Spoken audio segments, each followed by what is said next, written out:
இன்றே டவுன்லோட் செய்து உங்கள் ஃபேவரட் ஷோக்களை என்ஜாய் பண்ணுங்க. விஜி, என்ன போலீஸ் உங்க அம்மாவை பத்தி என்னென்னமோ சொல்லிட்டு இருக்காங்களே, நீ பாட்டுக்கு அமைதியா நிக்கிற? சார், எங்க அம்மா எந்த தப்பும் பண்ணிருக்க மாட்டாங்க சார். உங்களுக்கு யாரோ தப்பா ஏதோ தகவல் கொடுத்திருக்காங்க சார். நீ யாருமா? அவங்க பொண்ணா? ஆமா சார், அவங்க பொண்ணுதான். சொல்லு விஜி, கேக்குறாங்கல்ல. அப்ப உங்க அம்மா பண்ண திருட்டுத்தனத்துக்கு உனக்கு பங்கு இருக்கா? ஐயோ, அப்படியெல்லாம் இல்ல சார்.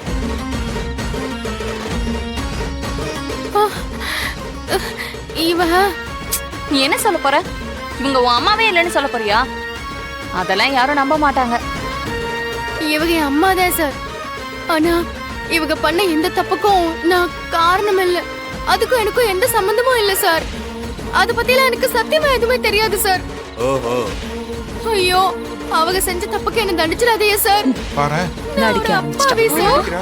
ஆமா மச்சான், நீங்களாத சொல்லுங்க மச்சான், நான் அப்பாவின்னு. நான் சொன்ன நீ மாட்டிக்க பரவாயில்லையா?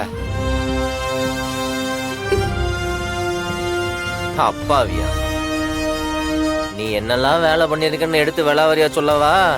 சும்மா இருங்க மச்சான்.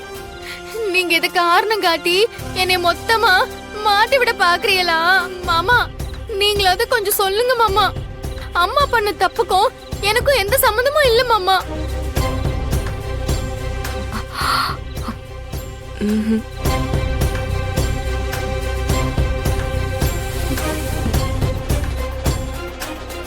மாமா, ஐயோ விஜி விஜி, என்னை எப்படியாவது காப்பாத்திடுறி. உன்னை நம்பி தாண்டி இருக்கேன். நீயா வந்தேன்னா மரியாதை இருக்கும், இல்லன்னா அடிச்சு இழுத்துட்டு போற மாதிரி இருக்கும்.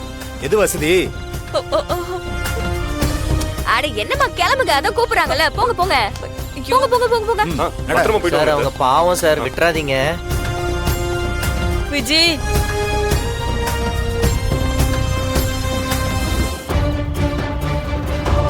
என்ன விஜி இப்படி ஆயிப்போச்சு?